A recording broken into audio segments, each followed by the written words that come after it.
for letting me jump the queue. Mr Speaker, I rise to contribute on behalf of the Greens to the Energy Amendment Long Duration Storage and Investment Bill 2024. And we actually commend the government because we know that we need this granular detail, we need this reform to be able to roll out the renewable energy boom that we must have. It is not a choice, and we're very happy to support it. There are some tweaks we would like, and we will definitely look at those in the other place. We know that it provides more detail about the Renewable Energy Sector Board plan. Currently, it's not possible to amend the plan, only for it to be remade and replaced. The proposed amendments will permit changes and tweaks to the plan and are therefore desirable to maintain certainty and continuity of the plan while permitting improvements. The amended plan would still have to be approved by the regulator, who will have to include a new consideration of whether the plan promotes social and economic benefits for the New South Wales community and economy.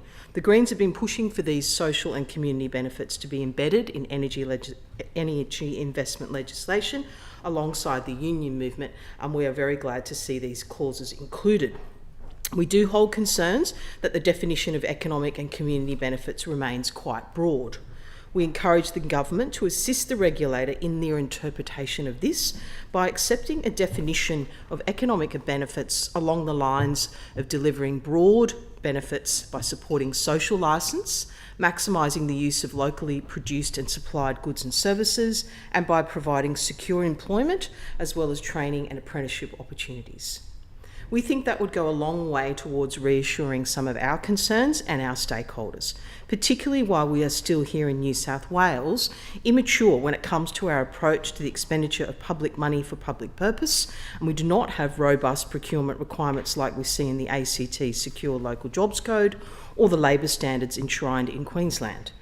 Further provisions of the bill relate to the maximum capital cost for projects and how it is costed and works in conjunction with revenue determinations for projects. We think this is very important. Under the Electricity Infrastructure Investment Act, the Consumer Trustee must set a maximum amount for the prudent, efficient and reasonable capital costs for development and construction of a renewable energy zone network infrastructure project. It's a mouthful. The purpose of the maximum amount is to act as a consumer protection, as under the legislation, the capital costs for network infrastructure are passed through to consumers. Mr Speaker, currently the Electricity Infrastructure Investment Act can be interpreted as requiring the regulator to apply the maximum amount to the initial revenue determination, as well as all future revenue determinations and remakes of revenue determinations. This has caused issues due to the way that maximum capital cost is calculated and could potentially result in a circumstance where, due to justifiable cost changes to develop a project, it's unable to be completed or completed inappropriately or indeed below capacity in order to remain under that capital cost. It's ludicrous. Currently, the government may be required to step in to finish the project if that happens. This bill seeks to amend the calculation such that the initially determined maximum capital cost only applies to the initial revenue determination. That we welcome this. The bill also permits the minister to be notified of that maximum capital cost amount and make a ministerial direction to other ministers so that it can be modified.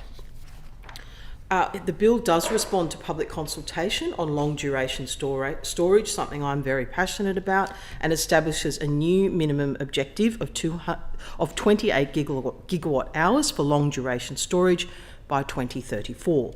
This would entail the construction of at least a further 12 gigawatts of storage above what is currently legislated. This is good news. There is currently an objective for 2030. This means that projects that couldn't be completed by 2030 are now able to be progressed and granted tenders.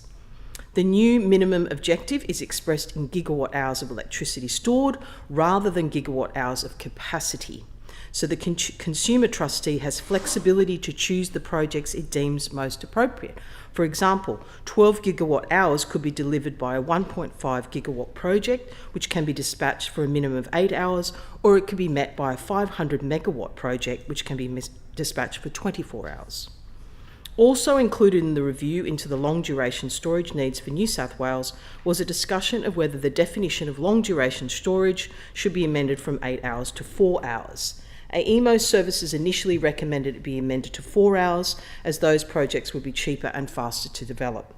Following consultation with industry, in which opinions varied around this, the government decided to maintain the definition as capacity that can be dispatched for at least 8 hours. We do hold concerns, Mr. Speaker, that this approach could potentially delay the rapid rollout of energy storage, as well as preference the interests of big business with access to capital required to deliver 8-hour dispatchable energy, rather than community, for example, community projects. Mr. Speaker, we are pleased to see the legislation that continues to hone and support the renewable energy boom we must have if we have any chance of staying under 2 degrees of global warming. When we hear the Tories, mostly federally, quibbling over net zero targets, it's important to keep coming back to the truth of humanity's precarious survival on the planet. We must deliver this as though our lives depend on it, because our lives depend on it.